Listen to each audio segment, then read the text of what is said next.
Welcome to the Cross the Line Podcast. Today's episode is sponsored by KB's Car Care on 321 North Main Street in Jonesville, South Carolina. They offer a hand car wash, vacuum, and clean interior. Full detail is also available. While you wait on your vehicle, customer seating is available as well as a dining area. They're open from Tuesday to Saturday from 9 a.m. to 5 p.m., so make sure you stop by. Today's episode is also sponsored by Big Ben's Desserts. If you need to satisfy your sweet tooth, this is the place for you. They have a wide variety of desserts including cakes, ice cream, banana pudding, and my personal favorite, the Oreo cheesecake. They're open Tuesday to Saturday from 12 p.m. to 8 p.m. and Sunday from 12 p.m. to 7 p.m. So stop by and visit Big Ben's Desserts on 297 Spartanburg Highway in Lyman, South Carolina, where nothing could be sweeter. So today, this is another special episode of the Cross the Line Podcast, Self-Investment Tour. This was one that just happened.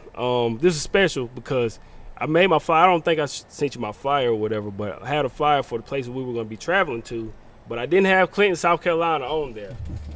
But I have a very special guest with us today, and I'm going to tell everybody how this interview came about. But he's a keynote speaker, leadership trainer, and author. I have Mr. Joe Pettit. How are you? Fantastic, man. So good to be here with you. And, hey, look, I know Clinton might not be on most people's mouth. Right. But, hey, we're going to put Clinton on the mouth. Yeah, right. This is my first time being here and probably just stopping through here since high school. You know, playing at Union when they consolidated us, Union, Jonesville, and Lockhart. We had to play them because they were in our division, in our region. So this is my first time actually being out here in a while. So I had a couple of friends from upstate that are from Clinton, but this is my first time actually being here. So yeah, it's good to be here. I'm glad we can make it work as I'm traveling and as I know you're busy as well. Absolutely. So just telling people how this interview actually came about. It was about 2 or 3 weeks ago. I went to Christmas Sun, and David was there. Shout out to David. He was the one that kind of helped me put this together because I wanted to go get some business cards made, and he was telling me, say, you should reach out to Joe. I was like, who's Joe? He's like, Joe Pettit. I said, I'm not too familiar with him, and he was telling me a little bit about your story and everything. I said, man, I would definitely, reach out to him. So after me and him had that conversation, I reached out to you, and, we stayed in touch, and I really appreciate it because I know you, like you said, you're busy, you got a lot going on. So for you to take the time to, have this conversation, I really appreciate you. Absolutely, man. It's always an honor to be able to share a story and also to see somebody's journey like yourself. So, yes, hey, sir. Let's make it happen. Most definitely, because I think it's so many times people need to hear these kind of things because everybody goes through something. Like nobody has a perfect life and a perfect background. So I think a lot of people are really going to enjoy this conversation. But kind of starting out, something that we both have in common is we're both doing a tour. Mine is the self-investment tour. You have a Seed to Success tour, right? That's right. Can you talk a little bit about your tour and how is it going so far? Yeah, man, it's been phenomenal. So for me, the busiest time of the year for me is June, July, and August. And so as I'm traveling around doing keynotes for conferences, state conferences, leadership developments for organizations, June, July, and August is super busy. So the Seed to Success tour was all branded around, and we'll tease out a little bit about the book that's coming out in October. It's called Seed to Success. And so the idea here is to get out and reach as many people, ultimately to plant the seeds, but also to get the soil ready, so to speak, so that we can continue to make sure that we're pouring into the people because no matter what automation, no matter what happens with technology advancements, what I tell organizations all the time, never stop investing in your people because that's how you're going to be able to retain the best talent. So the Seed to Success tour has been phenomenal, man. We've been from I feel like I should just own a seat in Delta's flights because I just stay there. We're very thankful everything's been smooth on the tour and just making a huge impact. Today we just finished up here in Lawrence 56 and head back home, and then I'll go out tomorrow, back out on the road to Williamsburg in South Carolina. Talk a little bit about that name, though, going more depth about it, Seed to Success. I really like the name, but what inspired you with the name and how did that come about? So I have to zoom out to really tell the whole story why it came. So the big vision of my life, the big purpose for my life is to have a place called a New Leaf Farm. New Leaf Farm is going to be a leadership retreat, also a community hub. It's going to be a place where people can come out. If you've ever heard the term to turn over a new leaf, it means from the origin of when pages in books were called leaves. And so as you're turning a new leaf, you're writing a new chapter. So this farm is going to be a place that we can help migrant families, felons, and addicts come out, be equipped with leadership and life skills.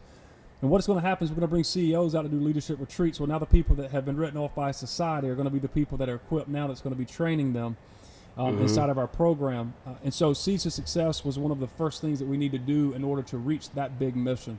And so what I wanted to do, I used to always talk a lot about seeds of greatness, but I want to talk a little bit more about success, because that's different for every man or woman.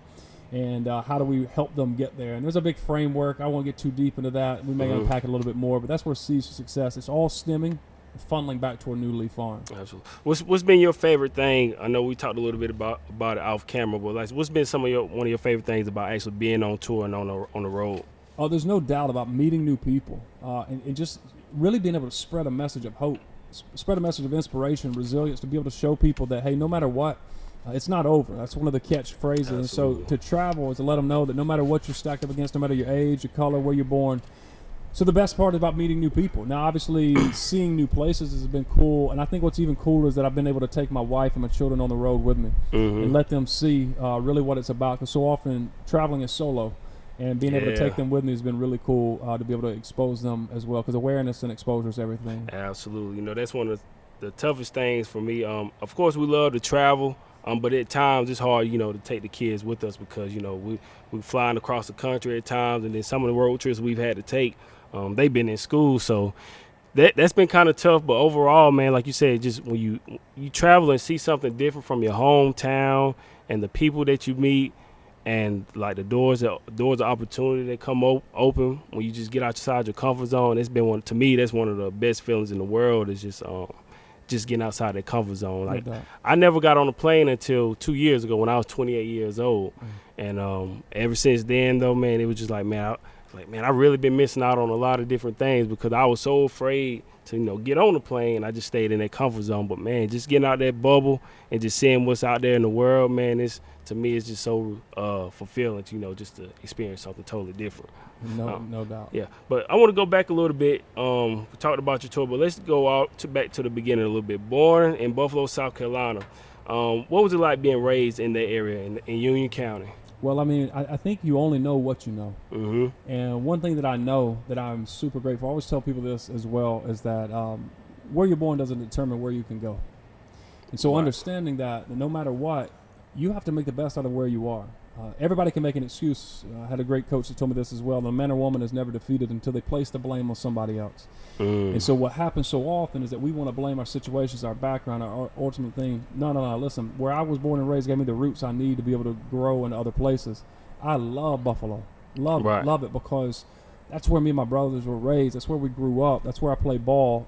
And honestly, the community and unity. Because you see, here's the thing about it is that as I grew up there, I got to meet new people, even in that little tight-knit community.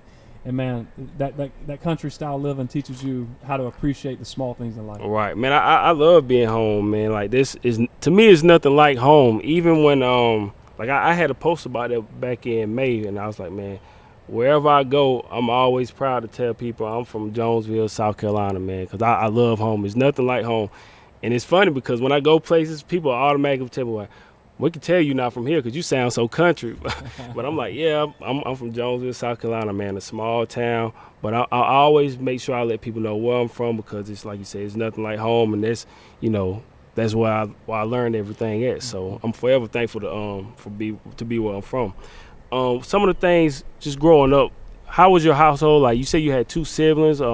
How was your parents? Were both of your parents there, or how was your household growing up? Yeah, so at 8 years old, my father left us. Mom and dad got a divorce. That was a very critical time in my life, a very pivotal moment. But, you know, I wouldn't change anything, to be honest with you, because, you know, my mom is a superhero in the truest sense of it all. She can do stuff that I never think of possible and imaginable. So, you know, we had tough times, but I also realized it's not as tough as some other people. Right.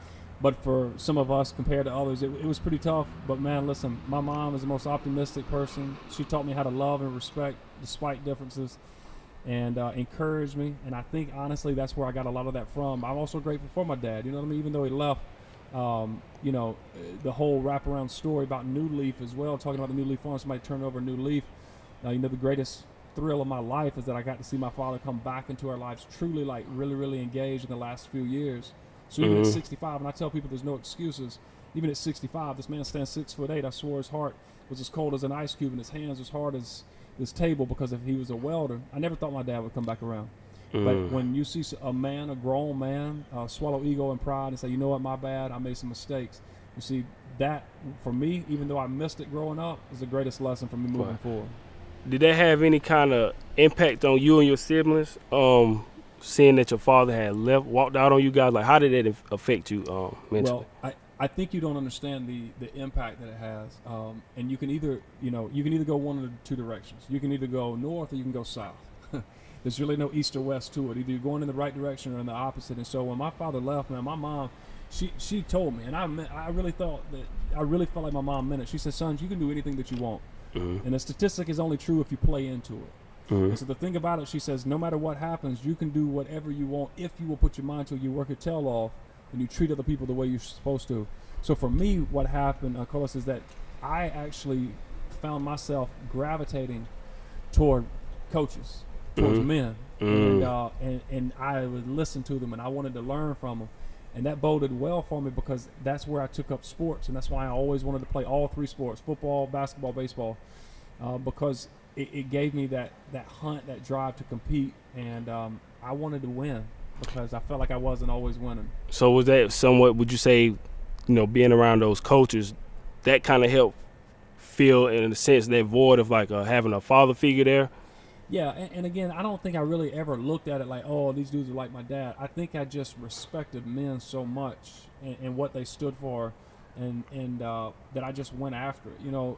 I won't say that like I looked at them in that dad sense, but man, as far as like listening to what they told me to do and wanting to win for them, I would definitely say that was a sense of like, because as a young man, like, you want your dad to be there, you want to make him proud. And I think even as if we can have real talk for a second, I think even as grown men, we have that desire whether we want to say it or not. Like, we want to make our dad proud. Absolutely. And so with that being said, I think I wanted to make these coaches proud, but in the same sense, I wanted to succeed in sports so that my father would also be proud as well. So you played football. Did you play baseball and play football, basketball, and baseball? Football, basketball, and baseball. And I know you went on to play football at PC. That's right. Presbyterian College. For people that don't know, did you look at football as like your vehicle to get away from home and to succeed in life? Or did you look at football as that vehicle to get you to the next level? Well, what I learned real quick is that there was I have to back up for just a second. Junior high, a coach took us to a Clemson basketball game. And I said earlier that exposure and awareness is everything, because if you're not exposed to something, you don't really know what's happening or what's going on.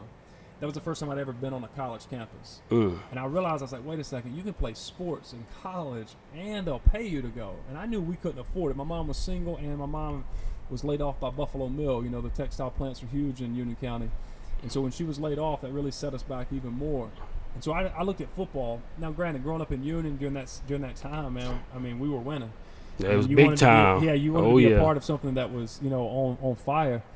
And then, I think any smart man or woman would say, hey, look, if I'm succeeding at something and I'm getting accolades and I'm being celebrated, why would I go anywhere else? And so football for me was that thing that I took a lot of pride in and was able to bring pride back to not only my community, but mainly to my family as well. I got to talk a little bit about that before we move on as well. You played in that era with some of the greatest football players in the state. What was it like being the quarterback of that team, and kind of like almost like a dynasty in that era? What was it like playing quarterback in that era and leading them to a state championship? Bro, speaking about it, like, makes me close my eyes and chills run down my arm, because it's that type of excitement that still comes over me. It was the greatest years of my life, bro, because when you're winning and you can walk into somebody else's, like, when you can walk into somebody else's house and just take their stuff and leave out and say, what? Like, you know what I mean? Like, now, and that's not what we did, but that's the way it felt. And we were good. But, the key was, man, we had a great defense. We had a great line. And man, when you would look up in those stands and before you'd be traveling away. I remember going to Daniel 2 hours away. Our side was packed with thousands of people, and it's 6 o'clock, 2 hours before kickoff. So when you can really bond a community around a sport or any type of thing, man, to be in the center part of that, because I mean, again, let's be real, quarterbacks get way more credit and they get way more criticism than they need. Oh yeah, that's true. And so to be the quarterback of a state championship team was one of the greatest years of my life. I remember, like my mom and them, they would go to the state championship games, and they would end up dropping us off at my aunt's house, and we'd just stay there for the night. And next thing I know, we'll be going to a parade and see y'all marching down Main Street with the with your championship banner and everything. I was like, man, those were definitely some good times. And do you think it was kind of like a good thing that you guys kind of missed that social media era, because you guys, did it feel like a lot of pressure too, because you guys were just so dominant and just playing with a great team, and playing with Roscoe and Kyle Brown and those guys? Was a lot of pressure on you guys, and are you glad you kind of missed that social media era? I mean, it's hard to say. I will always err on the side of I'm so thankful I didn't have social media when I was in high school and college. So no, I'll take it the way I got it, because who knows how it would have come out on the other side. Could have come out worse, it could have come out better. I'm going to play it safe on this gamble and say, hey, I'd rather not have social media, and I'll just take it the way it was. I saw earlier, I meant to tell you this also, Marcus Porter, when I announced that you were going to be on the podcast, he posted the muscle flex, and he had the football emoji. And right after that, I saw a picture where you guys were sitting side by side for signing day, National Signing Day. I remember that. I saw that picture earlier today. So I was like, Marcus, he's also supposed to be coming on. Marcus, so if you're watching this, I haven't forgot about you. We're going to sit down for a conversation. But shout out to Soda Poda. Yeah. But Soda, that was always the nickname back in the day. But Marcus is a good dude, man. And but I seen that picture. Do you remember National Signing Day and choosing Presbyterian College? I can remember like it was yesterday. And here's the thing about it is that so I wasn't the fastest. I wasn't the strongest. I was very fortunate to have good academics and be on a team that was winning. That was, let's be for real. And then the other thing was that everybody wanted Roscoe and Kyle, so they were just trying to sign you to the school, hoping that they would come along with you. Let's be for real. I was being used as bait as well. But I remember that night before specifically because Charleston Southern at the time was trying to really get their imprint on their football team. They had just started. And I was on the telephone until 2 o'clock in the morning. I hope this, we're past statute of limitations, so I'm sure this coach probably don't even coach anymore. But I was on the phone with him until like wee hours of the night. He was trying to talk me out of it and go sign with Charleston Southern. So like those type of pressures are something that was real. Nobody can teach you how that is. But man, I remember that day of signing, that letter of intent, knowing that I was going to PC, knowing that I was going on a full ride. And, my hope was to be able to fulfill that, 4-year degree at PC and ultimately be able to help my mom get out of, of our situations and get a great degree. And obviously, the story didn't go the way I had planned it. But I do remember that day specifically sitting at that basketball table on the court right there. Had it not been for football, do you think you would have gone to college, or was it just something that you just didn't think about? That's a great question. I think I would have gone to college for sure. Where, would have been way different. It would have had to been something that was a little bit more affordable, but I would have definitely gone. My mom was always encouraging us, to go get your college degree, son, get your benefits, get those types of things. And, but yeah, probably it definitely wouldn't have been PC at that time. I know it's way more now. It's like $36,000 a year to go. It's expensive. Yeah. So, did you have a lot of support growing up, like as far as like your mom, your brother? Did you have a lot of family members that used to come to your games and support you? Oh, no doubt. My mom was always there, man. Like my mom is the greatest encourager ever. And my middle brother, Michael as well. He was always at the games, and a lot of family also supported my father. My father would come to the games as well. But as far as like on that ongoing daily support, it's definitely my brothers and my mom. And my mom she's golden, bro. Absolutely. It said, I saw on your website, it said you struggle with addiction most of your teenage and adult life. Do you remember when you got exposed to, to addiction or what happened?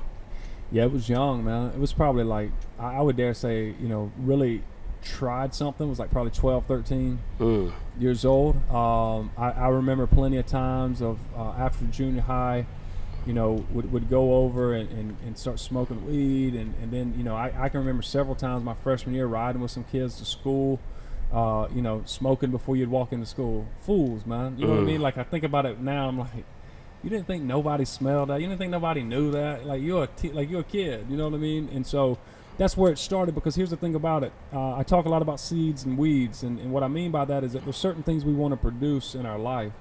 And then there's certain behaviors that happen that will take over you being able to produce that.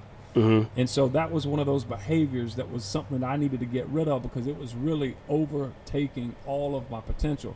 I was really good at being able to serve two masters, and I was really good at trying to suppress it and being a functioning addict as I would get older. But ultimately, it's always going to take over. It's always going to come and get the best out of it. Was it something that you did to, like, as an escape, or did you just do it, like, just to kind of fit in, or, like, you know? I would say that it started by fitting in. There's no lying about that. You know what I mean? As young as that, you're fitting in. You're not trying to escape from anything. And I don't think you really understand what pleasure is, because really you're young, and it's, you know, that wasn't even it. Now, as you get older, it becomes one of those things where you're just looking for something to kind of numb the pain and, you know, get through the day, and, you know, you get bored with life. And I hate to say it that way, but that's the truth. But early on, I think it started because you're just trying to fit in, man. It's also on your website, it said the addiction piled on top of believing lies about your purpose. What did you think at that time? Did you think your purpose was? I lost it. You know what I mean? Like, I knew that when I was coming out of high school that I was supposed to play college football. I knew I was supposed to go get my degree. I knew I was supposed to lead others. But what happened is that I couldn't find it because I was so smothered and swamped out by all of the addiction and all the lies I continued to tell myself. So here's what started happening. I started comparing myself to other people. As I began to compare myself to other people, what started happening is that it started to rob all of my potential, because comparison is the thief of all joy. Comparison is the thing that's going to make you feel like you need to be this or be that when that's not who you are. Really, what we've called to do is just be the best that we can possibly be, and really get into that type of mindset. So my potential was robbed by me. Let me not try to act like something robbed it. No. I have made those choices.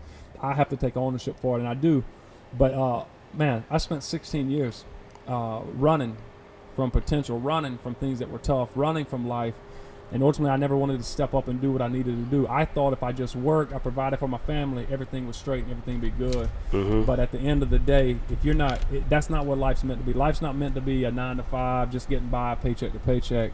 Life is so much more, and I'm just thankful that I can be on this side of it. Absolutely. What was it like? So how long did you actually stay in college? So I went to Presbyterian for a year. And I quit. I dropped out, and for the next couple of years, I would work. Ended up going back to USC Upstate back in about 05, 06, and completed my degree and graduated there from 08. So, you know, when I went back, and they always say it's always different when it's on your paycheck and it's on your dime. Oh, yeah. Yep. I didn't miss classes. I was on the dean's list. You know what I mean? Like, I excelled. You know, I think I graduated with whatever one of those summa, booma, whatever, you know what I mean? Whatever they call them. Yeah. Some type of honors. But I only say that because, man, I wasted so much of the opportunity, and that's why I try to go back and reach out to people and talk to those kids that are 18, 19 years old, that are student athletes, that really come from small towns, that come from those at-risk lifestyles. Because here's the thing about it. Life doesn't ask you what cards you want dealt. Life tells you to play the cards that you're dealt. And if you really want to play the hand and win, you got to play what you're given and not ask for your cards or his cards or her cards. And so at the end of the day, you know, that's what I really owned up. And again, I still was struggling with a lot of stuff personally, but I did go back and get that degree completed out in 08. Just curious, being the guy, you're the quarterback of a state championship team, being the quarterback, did you feel like people somewhat, or I'm not even sure if they even knew about it, but did you feel like somewhat people kind of enabled you to get away with some of these things? Of course, you say you own up to it, but do you feel like at times some people may not have held you accountable if they knew about it because you are the quarterback and you're of a state championship team? Well, here's the thing, Carl. You're going to surround yourself with people that will be approval of what you do. So if I want everybody to be the yes man, that's who I'm going to put in my corner. Right. I didn't want people to hold me accountable. So I'm not even going to let you be around me and be close enough to me to hold me accountable. Now, did some people try to speak some truth into my life? All day. But man, get out of here with that. You know, right. I know what's bad. Hard-headed 18-year-old, hard-headed 19-year-old, right? And so I believe what happens so often is that we find ourselves in situations where we will only go to people that we know is going to give us the answer we're looking for. And so for me, I was just sitting with people that was going to support the habits because that's what they like doing. Why would I be around you if you didn't like what I did? That just seemed crazy. So there's no doubt that some people enabled, but at the end of the day, I only would put myself around people that was going to support what I was doing. So you leave college, and it said that you got into the restaurant industry, and then I think it's eventually over time on the website it said you met your wife. Did she initially know about the issues, the things you were battling with? Yeah. But see, I was a function. Here's the deadliest part is that when you're a functioning addict, and here's the thing also about it. On the surface, I mean, it wasn't like I was a mean dude, or, trying to do this or do that. None of that. I've always just been this person that loves people, you know what I mean, and just friendly and get along with pretty much anybody and respects you for who you are. But what I learned is that my wife, I mean, granted, it was puppy love, you know what I mean, in the beginning. Right. You're infatuated. You're just like, hey, whatever, and you look past everything. And then I think later on it might have come out to where it's like, wait a second, now we got to deal with all this, you know what I mean? So she knew, there's no doubt about that, but I also was able to mask a lot, and I don't think she really had the complete understanding, like I didn't, of how bad it really was. So then, did you ever feel like it was a point where you had to, I know I said you split up from your family for a little while, but did you feel like it was a point where you had to choose between your addiction and your family? Like, how was that? Yeah, so often, man, I my whole life, so I spent 16 years, 365, 1 quarter day for 16 years, every single day in some type of bottle, whether that was some type of drug, pill, or alcohol. That was where I spent my life for 16 years. Now, again, I held a job. Again, I came home, you know what I mean? Like all these things that you could say, all right, well, I'm not as worse as this or bad as this one. But I think selfishly, I was always looking for the personal pleasure over other things. What I realized is that in 2015, when I decided that I wanted to go and party and not have anybody hold me accountable. And my wife always told me, like, hey, Joe, you need, you this isn't healthy. You need to stop doing this. You know what I mean? Like, this isn't gonna be good for our family. And 2015, I was just like, all right, I'm going to run from it, which is really what I noticed was a pattern. This is what some people, I think, struggle with, is really noticing a pattern, recognizing it, and calling it out. Because if you don't call it out, then you're not going to be able to find a solution or find the people that can help you. And so, again, in 2015, and like in college, when I left college, I ran from what was hard. And that was me changing my behavior, me changing my habits, me changing the environment, so that ultimately I could embrace what was hard and be able to come out on the other side a stronger person. Did that kind of trigger you, like you say, like you talk about that pattern, did that make you think about your father and how he left, and then you ended up doing the same thing that your father did? Yeah, you can't not acknowledge that. So there's definitely a piece of it that, because here's the thing, we know that life is cycles, right? And either you can break them or you can play into them. And so what I was doing was playing into it. And I thought about it, and honestly, I was still so foolish and so, if you want to call it intoxicated, but so focused on that personal pleasure, that temporary pleasure of the addiction, because you justify everything. And you rationalize why something's happening this way or that, when you blame other people. And so the key is that I didn't want to do it. And so as I left, I was playing into it, but then as I thought about it, I was like, nah, something's got to break, and it's going to start with me. So at that time, were you still in Charlotte, or did you come back home? Or Nah, so when I met my wife, we were in Charlotte. We moved back to Jonesville in 06. Okay. And then we were in Jonesville for about 5 years, and then we ended up moving to Ohio 2011 and back to Charleston 2014.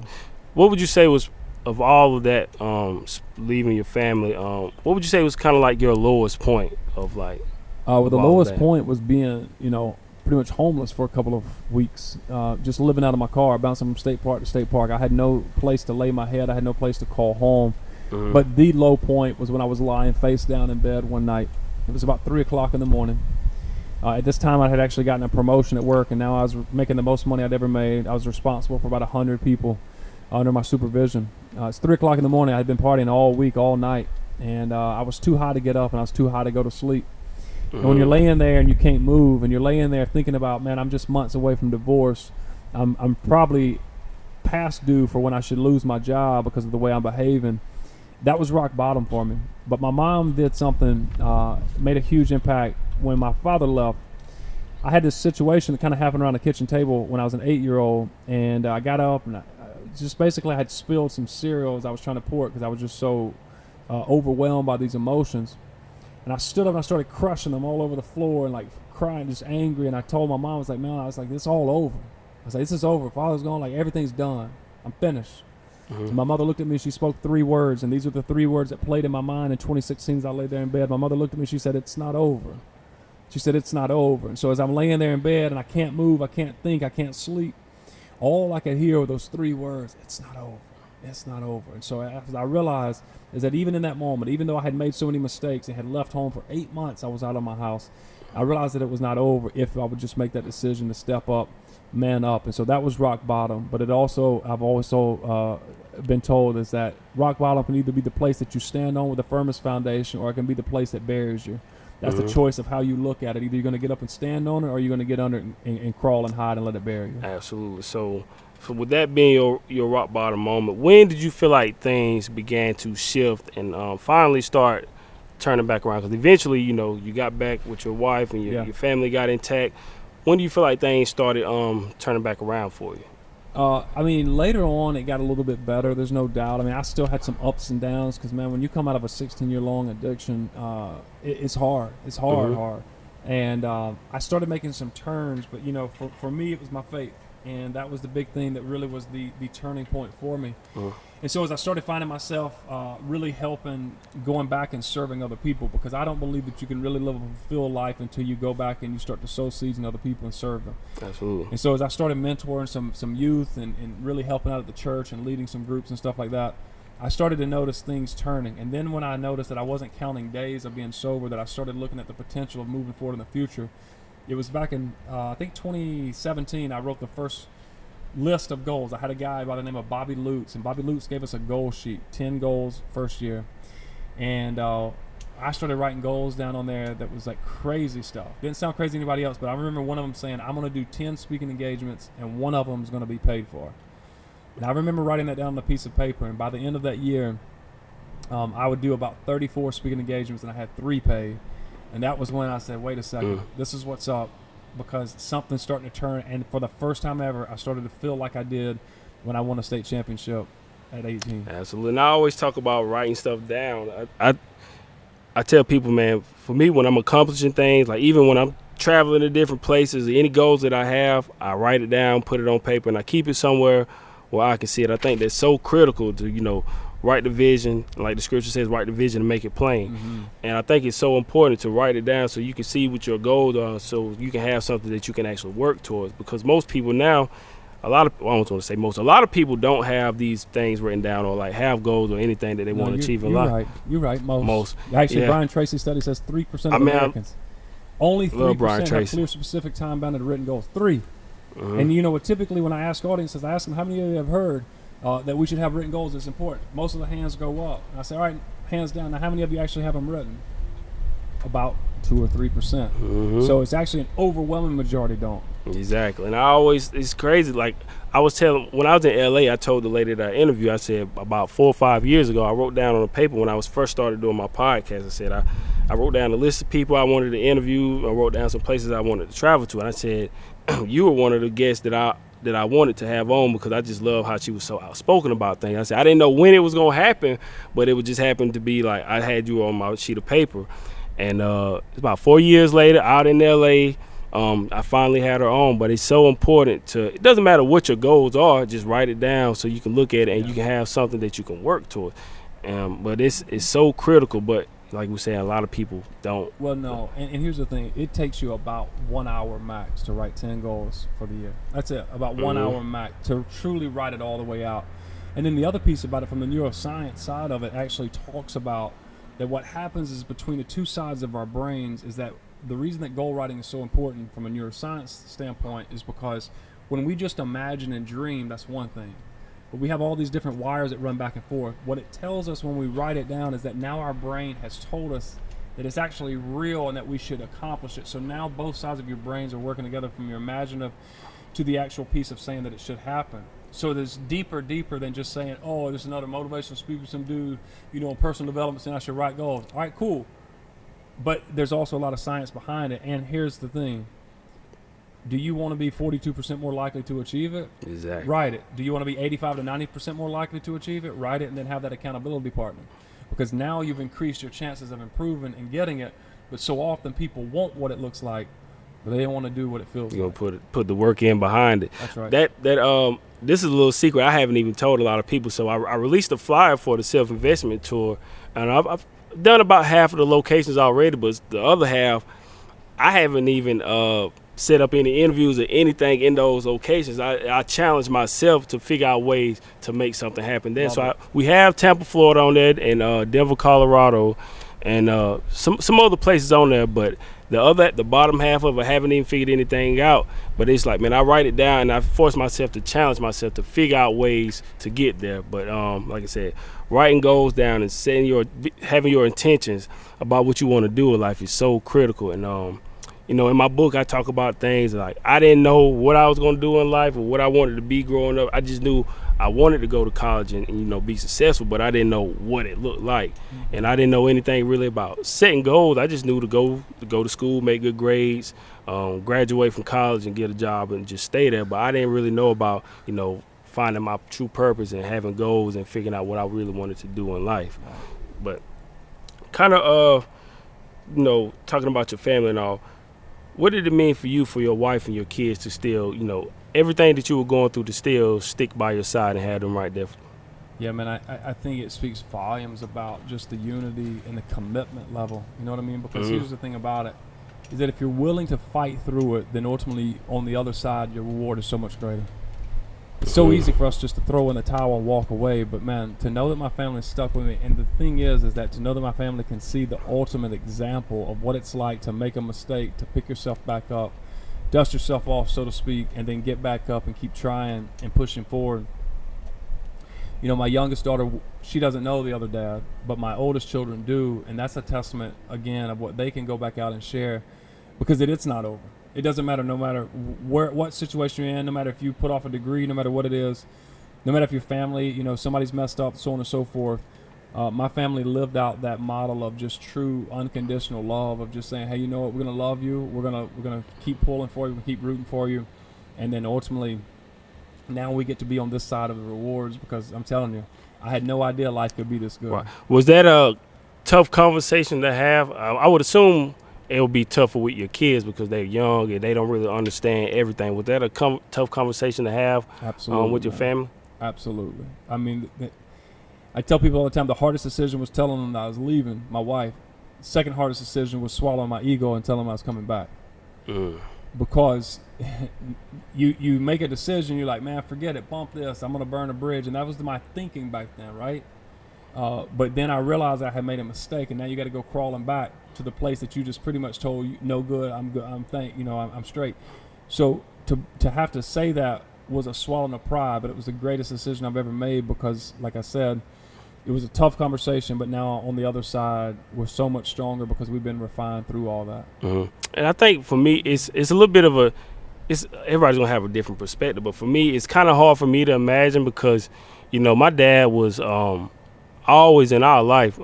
He was hard on us at times when we needed that discipline, but my dad was. I was fortunate to have both of my parents in my life. Some kids they don't have that. They're unfortunate to have that. And I remember at times there would be kids at school when I was younger. They were like, "Your parents are still together?" And I'm like, "Yeah, I thought they were supposed to be," which is a good thing if they are. But for me, it's hard for me to kind of imagine those type of things because I never really went through it. But I definitely sympathize. But I know definitely can be a tough situation. A lot of kids go through those type of things. So what helps you when you speak to these audiences? What message do you try to deliver to them? Because I know everybody's circumstances are not going to be the same. What kind of message do you try to preach to them? Well, I think the ultimate thing is you be an authentic you. And that connects with people all the time. I don't try to be anything any different. I'm going to give you the good, the bad, and then we're going to build from there. But I think there's two true messages. The first is that you can produce anything in life that you want to produce if you'll truly work the steps. The second thing is that life is going to punch you in the face. It's just going to happen. Oh, yeah. Whether you want it to, whether you don't, when you least expect it. But always remember that message that it's not over. No matter what, pick yourself back up, keep fighting, keep pushing forward. And, when I leave people, one thing that I want them to know is like, you know what I mean? Like, that dude was real. Like, I think he really came in here today because he wanted me to best me. I don't come in there to collect a check. I don't come in there to just talk about me and just, look at me. But, none of that. What I do at the end of the day, I want when I leave those people that they walk out of there being like, son of a, I was ready to throw in the towel. Mm-hmm. But now I'm ready to go back and fight the fight. And that's what I try to teach them. Absolutely. So what do you do now personally for yourself? Because like I said, every day is not going to be a smooth day. Mm-hmm. Everybody's still going to go through things. But what do you do now, being in the position that you're in, to like, what do you do to handle those moments of adversity now? I think the key is that you have to always give yourself grace, even when you don't, even when you don't make the decisions that you wanted to, or you don't get the success that you thought that was going to happen. You got to give yourself grace and realize you're only human. Now, here's the thing. I think it was Walter Bond that said it, that you can only throw a pity party for a couple of days. And that's all right. That's natural. That's human to get down. But you got to pick yourself back up after a couple of days and keep moving forward. And, I mean, we've had it. I mean, we've had it in our family. We had, a miscarriage last year. And I think maybe within a week I had to go and keynote a conference. You know what I mean? Like, and so what you got to do is that life's going to happen to you, but you got to embrace it. But you got to get yourself back up and get back out there and fight. And then I think, too, man, for me, the big vision for me of that I want to leave enough resources for 4 generations. And so by doing that, I know that there's a lot of work to be done. Confucius says that on earth you get 2 lives. The second one starts when you realize you're only given one. And so the fact that I got that second life hit me in 2016, I only get one life, man, and I'm going full speed ahead. And I don't mean full speed running away or around my family. I mean doing it with them. And making sure that I'm intentional about those moments of where, when adversity hits, how do we encourage ourselves, pick ourselves up? And then I think the last thing, man, is that we're built for community. And if you don't have community around you, good people, then you're not going to be able to pick yourself back up solo. It's almost impossible. Absolutely. I didn't get to ask you earlier, but I know we spoke about your father not being there, and you kind of looked up to the coaches and, just respecting those men. But when you talk about community, did you have any mentors or people in your corner at that time or at any point in life that were kind of trying to be there, whether you listened to them at that time or not? But did you have anybody that was kind of like a mentor for you? Yeah, I mean, my brothers were instrumental. My middle brother Michael always wanted to play a big role and really trying to coach me up and guide me in the right direction. I believe also I had a couple of cousins, and then the coaches were always trying to stay on me and keep me directed and focused in on where I needed to be. But I didn't have any other, like, what I would call mentors. It was just some dudes that were in my life that were really trying to coach me up and just guide me in the right direction. Now, most of them I didn't listen to. Right. I think when you're younger anyway, people try to give you advice on different things. It's just you one of those. You ain't trying to hear all that. Unless you're really wise, and I wasn't really wise. Exactly. At the time, man, I was just like, I'm young. I'm just want to live life and enjoy it, man. But you think you're gonna stay young forever, but you don't realize how fast that time just flies by, man. And it's just like, knowing what I know now, I wish I would have listened to them and took some of that advice. But you live and you learn, though. Yeah, well, let me pause here for a second, too, and just talk to anybody that's in their 20s. If you're 19 or you're in your 20s right now, I don't know what your demographics or your audience, but I bet somebody is. If you don't have a clear direction and plan, and you don't have somebody that's coaching, mentoring, that you actually are listening to and taking coaching from, you're going to waste every single year of your 20s. I agree. So you're going to wake up one day and your 20s are going to be gone, and then all of a sudden you're going to try to get serious when you're about 32, 33, 34. If you got to take it serious now, because here's the thing about it. Nobody wants to hear, oh, Joe, you're trying to rob my fun. No, bro, I'm trying to really set you up to where you can be the most successful. That's a fact. But what I watch is people, and including myself, waste all the 20s because they think that every day is going to be there. And what I told you earlier about you getting that second life and you realize you only got one, and in 20s you think you got like 14 lives. You only got one. That's a fact. And so if you don't have direction, Zig Ziglar says if you aim at nothing, you'll hit it every time. And that's another factor as well, because I spent 16 years just wandering aimlessly trying to figure out where I was heading to. And so for those that are in their 20s, man, I think the key is to really pick up on the fact that, man, like, it's not like time doesn't tick so slow. It really starts to go by fast. And if you can get a head start at 21, 22, 23, I promise you won't have to work as hard at 35. Absolutely. And I think a lot of that comes down to, one of my mentors told me, Ben Hall, he talked about, being in a space to receive a message. Because a lot of times if you're not in that space, it's just going to go over your head. And for me, I know when I was 21, I know exactly where I was. I know exactly what happened when I turned 21, and it was. You didn't act up, did you? Oh, did I? It was the stuff I was doing. I wasn't this person I am right now. I can tell you that for a fact. I was just, oh man, we just say we had a good time. We had a party, and it ended early for me. I know that much, but. Just being in that space to receive that message. Right. Because when I was 21, man, I would just, when I would look at TV, when I looked at college and watched like college parties on TV, when kids would go to college, you would just see them partying and having a good time. You didn't really see what really goes on in college. So I'm thinking that's what college is. You're going to party, you're going to have a good time, and that's all it is. But then towards my senior year, I'm sitting there, I'm like, okay, I only got another semester left. Then it's getting real. I'm out in the real world, and I didn't understand that. And then once I finally walked across the stage and I started working, having children and paying bills, it was like, man, I wasted all those early years in college just having a good time, but not understanding like the real world is coming and it's here, and I need to prepare for it. So I think a lot of kids. But that's why I appreciate what you're doing. I think a lot of kids need to understand that now. It's like you said, don't waste your early 20s, because that can set you up for the long run to do what you want to do in life. And but for me, I just didn't understand it at that time, not knowing what I know now. But it's so crucial. But I think I said that's one of my things. That's part of my book as well. It's like I wanted kids to understand that kids that are graduating high school or kids in college, when you read the book and understand the message inside of it, it's just like understand what you're going to college for, because you don't want to go there and waste your time and money, especially if your parents had to take out loans to help you get there. Because my parents, they weren't fortunate enough to go to college, but they took out loans for myself and my brother and my sister to go. So I didn't want to waste that. You don't want to waste that money that your parents take out for you to go to college. That's right. A few more questions and we'll get ready to wrap it up. Kind of actually talk about the motivational speaking. I know you say you got a promotion at your job and you were doing really well at your job. How did that intertwine with the motivational speaking? Yeah, so speaking has always been a knack. Like when I play ball, you get interviewed for TV and radio all the time.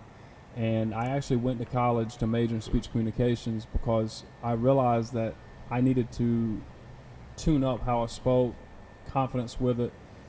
And so I've always enjoyed speaking in front of people, speaking to people in general. And so as I was working for the school district, I was over our professional development and then became over our training program. And so as I continued to do that, I remember coming off stage once. It was an all-team meeting of like 400, 450 people. And I gave this talk about, knowing your why, and used some examples, Martin Luther King Jr. and other people that had really lived that out. And I remember when I walked off stage, I had some people come up and be like, hey, man, like, that's what you need to do. Like, this right here is what you need to do. And that was somebody who took time to really notice something and spoke it, kind of into me as well. And I enjoyed it. I loved it. Like, I get so excited. People say, man, your energy is on another level. And it is, because when I'm in it, I'm in my zone. I'm in my game. And so that's where it really started evolving. And then in schools and stuff like that, for professional staff development, there's a certain amount of continuing education units you have to get every year. So going to conferences is a routine thing. And so as I started going to conferences and listening to other people, I remember calling my wife one day, 2017 Atlanta. I was like, this is what I want to do. I was like, one day, this is what I'm going to do. I'm going to go to conferences and get paid to go and go speak. And then lo and behold, just about 4 or 5 years later, I get to do it full time. So what was that moment like? Because I like to ask entrepreneurs and people in your position, like, what was that moment like when you knew it was time for you to take that leap of faith, when you walk away from that job? Because a lot of times we don't do it because we feel like there's security and we want to stay there and play it safe. So for you, when did you know it was time, take that leap of faith? So I battled with that for a minute because I never could get clear on what it was. And then, a lot of people started telling me this and telling me that. And what I realized is I had to really go back to what the Bible said about making wise decisions. So there was 3 things that I did. The first thing I did is I consulted, counsel of the wise. I went to people that were smarter than me in business, smarter than me in the faith, and that was way stronger than I was. And I started counseling with them and getting like, hey, look, this is the idea. Am I crazy? Second thing I did is I did a lot of prayer and fasting. Like I spent days of just fasting, not eating, not and just drinking water to really get my mindset to see, is this me or is this what I'm supposed to do? And the third thing I did was I counted the cost. And basically I had to really figure out what made sense for my family, because everybody's number is different. And then I tell people all this time, tell them all the time is that, I thought I had faith. You don't have faith until you cut off your direct deposit. When you cut direct deposit off, now let's see who you believe in, right? And so for me, it was that piece right there. And what I've learned is this course is that, man, all of what I'm doing right now has zero to do with me speaking. Nothing. The business is booming. People want to talk about it all the time. All this has taught me about faith. And because you think especially as a man, you think you're the one that's bringing home the money. You think you're in control of so much. But when you give up that one piece, what you realize is you weren't in control then, and you sure as heck ain't in control now, because I couldn't have written the chapters and the stories the way it is. And so for me, knowing it, I had to go through those three processes. Absolutely. And it's like you said, you cut off one of my favorite entrepreneurs that I watch now is Patrick Bet-David, and he recently had a video where he quoted a scene from Dark Knight Rises, and basically he was talking about letting go of that rope and just taking that leap of faith. And it's like, man, it's scary. It's like, but it's never gonna be a perfect time to just go out there and do it. You just have to make that move. And that's one of the things, honestly, I can say for myself that I struggle with. It's like, man, I love what I'm doing, but now it's like it comes to a time where work is kind of interfering with what I really want to do. And it's like, man, most of the time, like you said, we're our own worst enemy. And so I get in my head about a lot of things. I got in my head about flying to LA and just traveling by myself. Sometimes I'm like, man, am I sure I really want to do this? So I said, I'm always in my own head. So that's what I struggle with now. It's like, man, it's getting to a point now where I'm thankful to have a job, but it's like, man, it's getting harder and harder to go in and when I know that's not really what's meant for me to do. That's right. So it's kind of like that thing where you just like eventually just gotta let go. And as I'm talking to you, I'm still like in my own head. It's like, man, I need to be taking my own advice and just taking this leap of faith, man. But it's still one of those things like it's tough when you have children, you have a family that you have to provide for. But at the same time, I always say I never want to show them that it's okay to just settle and just stay where you are. Yeah, here's the other thing too, and I'll tell you this. Here's what I recognize, and you got it, and anybody else has it as well. Coaches used to tell us all the time, like, go out there and like let that dog out. And what they were saying is like let that thing that's naturally you, because really we've made ourselves super comfortable. Matter of fact, we work so hard to get even more comfortable and complacent. And what we're doing is that we're actually caging that animal that's really inside of us. And so what I realized at the end of the day, I said, man, no matter what, I've already been at rock bottom. I've already been poor. I can go back there and no problem, still be happy when I walk around the yard. I'm straight with that. But what I realized is that if I don't release the dog, and that's what I'll tell you as well, is like you the more you play safe, the more you're trying to cage a wild animal that's inside of you. And when you let the dog out, what you can accomplish on the other side of it is so much greater, because a lot of times we want to play it safe. And yeah, there's a fear piece. Let's be for real. But at the end of the day, I guarantee you won't fail. I guarantee you will find a way. And that means if it's Ubering, taxiing, folding towels, whatever it is, cutting yards, you'll find a way. And I'd rather be a dog in my own pen than be a dog in somebody else's pen. Man, one of my favorite quotes, I remember like I was telling you, Ben Hall, who owns Big Ben Desserts, he told me, we were actually he had a Men of Vision Bible study last Monday that I went to. And I remember him telling us, he said it during the first time I interviewed him, and then he said it again last Sunday. He's like, no matter what, we can't get out of life alive. So while we playing this safe game, is if we're going to make it to the end of a video game and somebody's going to say, congratulations, you made it out of life alive. He said, no matter what, you're going to leave here just like anybody else is. So don't try to play it safe, take chances. And but like I said, it's just tough at times. Like it gets scary. It's like, man, I don't know. But I know eventually it's getting to that point now. It's like, man, well, I'm trying to schedule different things and go here and here, and then, work kind of intertwines with it. So it's like, okay, something's got to give. Yeah. So at that point, it's like, man, I don't know. So we're going to, I know we're gonna say this interview and look back on it over time. Like, man, I'm finally, I love it. I can't wait to see it. Absolutely. Just a few more questions. You said it was Alex Sheen's speech that kind of resonated with you. Can you talk a little bit about this speech and like what was that message in it? Yeah. So I had just found. Matter of fact, I just found out like a week or two that my wife is pregnant with our now youngest, Bella. And when I went to this national conference in Atlanta, I was in the right mindset. I'd already been a year sober. I was ready to grow. This was my first national conference that I was going to. And I was hungry. I was so hungry when I was in that place. And this dude did the closing keynote. And the whole principle behind what he says, he has a whole organization, go look it up, because I said I would. And he talked about that so often, many of us won't make a promise because we're afraid that we won't keep it. Mm-hmm. But he says that he also believes that not only do we are afraid to keep it, but we're afraid to make it. And so what he challenges people is that whatever it is before, do it because you said you would. Mm-hmm. Because what he said is, oh man, this is deep. What he said is that his dad, may not have been the most athletic. His dad may not have been this. His dad may not have been that. But he could count on every single time that his dad was going to show up for his games, for his matches, for his whatever. He said that's he could always depend on. He said because you can pretend to care, but you can't pretend to show up. Mm. And that was deep. That's deep. It was deep because at that that's point, a fact. And so when I left out of that conference, my thing was I said I'm going to make it every single one of my wife's doctor's appointments because I said I would. And, I was able to uphold that. But by writing it, by keeping that commitment, because you can pretend. If you think about it, how many people in your life have said, man, no, I really care about what you're doing, and they don't ever show up.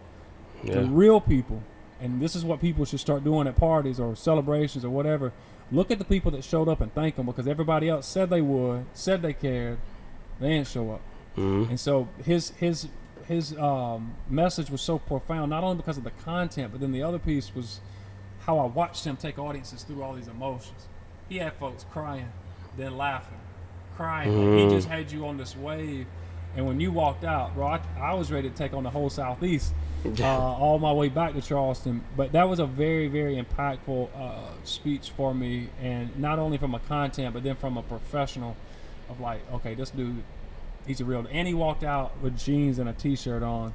And I was like, that's dope. I bet that man just got a $40,000 check. That's a powerful message, though. Doing what you say you were going to do. I think that's so important, man, because you like a lot of times people say, like you said, people say, man, I'm going to show up, I'll be there, and then they don't show up. But then you appreciate it and you respect it more when people actually keep their word and they show up, man, that means a lot to you. Yeah. Just a couple more questions. The moment of the biggest lesson what would you say that you learned from everything that you've been through? What would you say, looking back on it all, what would you say was the biggest lessons that you learned? I think the key is to do what you know is right instead of what others want you to feel is right. Mm-hmm. Do what you know is right because at the end of the day, you know what's right or wrong. You know what you need to be doing and what you shouldn't be doing. Right. But people will make you feel one way. And what we've learned is that we're really emotional beings. People like to think we're logical beings. You're emotional first before you're ever logical. Fact, yeah. And so you can't do things based off of what you feel. And I'm talking about you may not feel like working out, go do it. You may not feel like going home and being intentional with your kids because you're tired, go do it. You may not feel like you can make it to the next level, go do it. You may not feel like you're ready to make the leap, go do it. Do what you know is right, even though people may make you feel like what you're doing isn't right. Absolutely. When you spoke about those conferences, what do you say, what do you look to get from those conferences when you actually go to them, and what do you try to learn from, extract from them? I go there with pen and paper. Even if I'm the keynote, I'm still sitting in everybody else's sessions, pen and paper. Mm-hmm. I believe that what happens so often, we've been tricked to thinking that knowledge is power. Knowledge isn't power. Applied knowledge is power. And if you don't write it and you don't go to receive it, I tell people this too, for those that are watching video, all the time, man, we hold on to these thoughts and we go through these same habits with closed fists just like this. And somebody's trying to walk up and hand you something, which is a gift of knowledge at a conference, and you won't ever receive it because you're so closed off from really receiving, because you're there for all the wrong reasons, or maybe you just went there just thinking this isn't for you, you can't learn anything, and then all of a sudden we're like, okay, I'm going to open up, I'm going to be a little bit more receiving, but you still can't receive the gift until you turn those old thoughts upside down, until you're actually open to receiving them. And so when I go to a conference, I'm going to tell people is this, like, hey, look, no matter what I came up against before, no matter what experience I had before, no matter what somebody said before, I'm opening up this time and turning over that old thinking, because I want to walk away with my hands open, just ready to receive the gift of knowledge, to go back and apply it. And that's what I go for conferences. I'm looking to network with people mainly, but I'm there for content as well, because, and I'm always watching, like, if it clicks with me and I see it click with the crowd, then as a professional, it's my job to take that back and do some type of replication of it as well. Absolutely. What advice would you have for anyone, pursuing their dreams or just that's going through something, that's trying to overcome those obstacles? What advice would you have for them? Do it. Do it when you don't feel like it. Do it when some people tell you can't do it.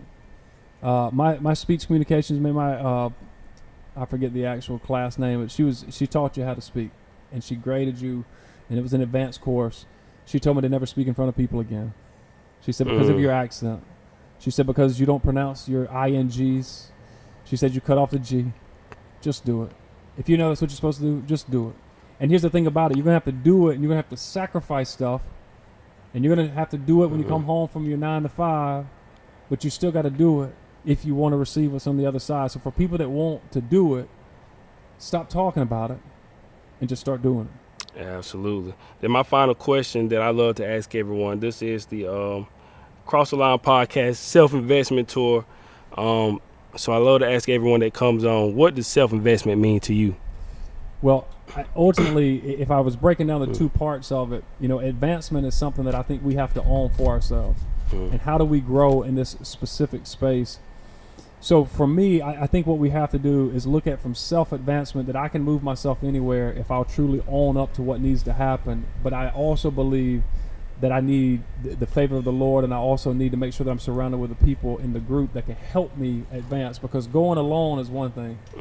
And but having other people that's going to help push you and get you to the next level. And then I think for me, as any champion will tell you, never settling for what you just did. Celebrate it. Don't get me wrong, celebrate it.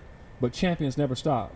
When you see a team win a national championship, they're always looking for how do we advance our team to the next level, because what we realize is that just because you made it to the top doesn't mean that's your permanent location. Absolutely. And the same is true at the bottom. Absolutely. Joe, I want to thank you for taking the time to share your story. It's been inspiring, man. I really appreciate it. I got to ask you this also, because you quoted a lot of successful I guess you call it self-improvement. Yeah. Those motivational speakers. Who are some guys? Because like you said, Brian Tracy was somebody I started listening to maybe about 2 or 3 months ago, and I love how he just breaks things down so simple and easy. Who are some guys that I know you said Eric Thomas earlier. Yeah. Who are some guys that you think people should listen to, with some of your favorites as well? Man, we're gonna be here for at least 10 more minutes. All right, so you got Eric Thomas, Inky Johnson. You have John Maxwell. You got Jim Rohn. You got Zig Ziglar. You got Ed Milet. Yep, I like You got Gary Vee. Yep. You got Craig Rochelle. And there's one of my favorites right now from a business standpoint is oh my gosh, his name just left me. Business Made Simple. Look up the podcast Business Made Simple. His name just completely left my mind. But so I listen to a lot of those guys. Walter Bond is another one of my favorite motivational guys. Les Brown, of course, all the goats of motivational speaking. But I'm telling you, if I am not speaking with somebody, I'm listening to something that they're saying, because here's the thing about it. You start keep feeding that subconscious. I didn't realize the quotes. We didn't prepare any of these quotes that come in. It's just when you keep feeding it to your brain, it becomes part of your language. So be very careful about what you see, what you consume, what you hear, and those are some of the guys that I love to feed into me. Yeah, and that's so crazy we was talking about that, because for this month that I made a list of things that I was gonna just do away with. So I said no soda, no music, which was a tough one. So, cause normally in the mornings, like get in the car headed to work, I have some music going or whatever. So it's no music, but so far so good. Good for you. No midday naps, cause I would come home from work sometimes and get a little nap. I don't know about all that. So now, no naps. Now I have taken a couple of naps so far this month, but I've been doing better with no midday naps. There's no complaining, no excuses.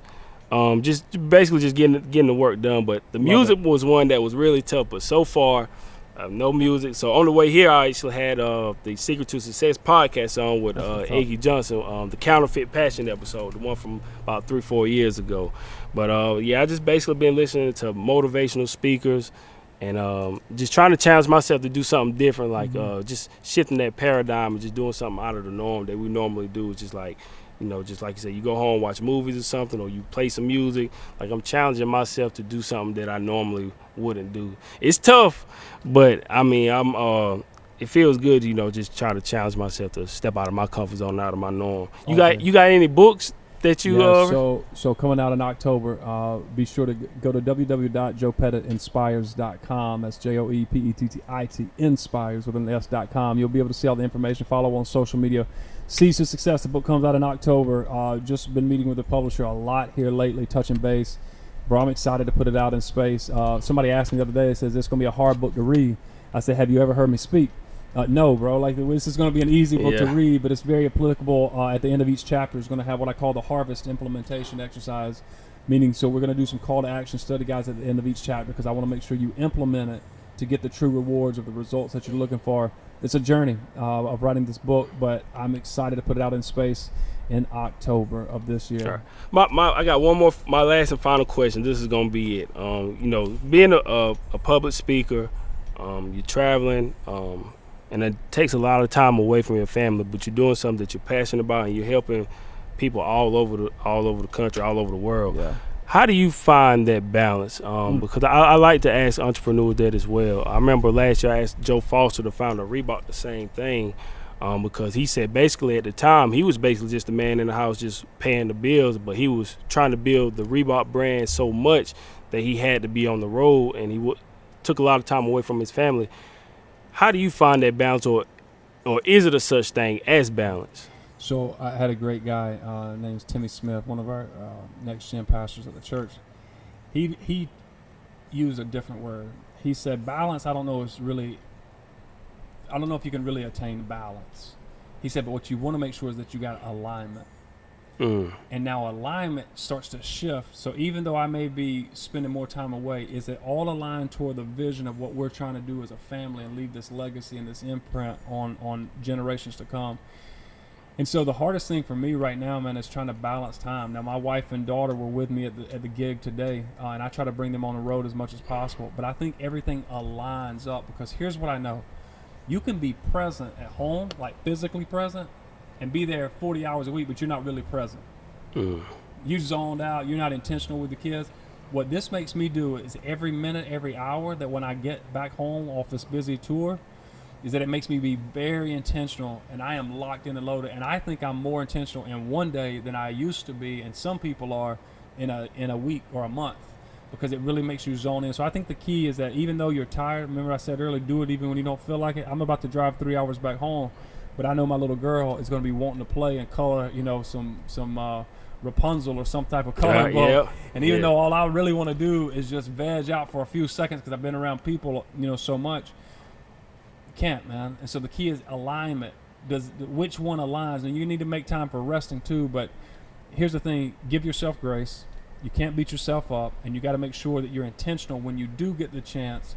And don't blow it and don't waste it, because as your partner said as well, is that we're not going to make it out alive. Make the best of everything you got while you're here. Absolutely, man. That's a perfect way to end this interview. That was some great advice. That really hit home for me a lot, because I know for me, you know, I'm so driven, and I know I have these big goals, and at times, you know, even when I'm with my kids, sometimes I'm like, okay, I'm playing, we're having fun, but I was like, okay, Daddy got to get back to work because I got to get this done, and it's like, okay, I'm about to get on the road and go shoot this interview, and I'm just like scheduling stuff. So it's like you said, you can be there like physically, but then your mind is just somewhere totally somewhat totally different, man. But so that piece of advice is so important, especially for me. So I really appreciate that, because that's something I need, because that balance I like what you said, the way you put it, like the alignment is so important. But Joe, I thank you again for your time, and I really appreciate it. This was a great conversation. I know the people back at home are going to enjoy this interview when they get a chance. Yep, they're going to enjoy this interview. And shout out to Marcus again, man, because when he the comment earlier, for some reason I just went and I saw that picture of you guys together though. So that was great to see, man. And just to be a part of that, for you to be a part of that history and have someone on the platform that did a lot for the Union community, bringing the state championship home, and that being a part of that dynasty that they had, man, it was an honor and a privilege to have you on. So I really appreciate it. Privilege is all mine. Appreciate it. Keep making an impact. Absolutely. So before we get out here, can you tell everyone how to find you? Yeah, absolutely. Find it on any of the social media channels you're on. Very active on Facebook, LinkedIn, YouTube as well.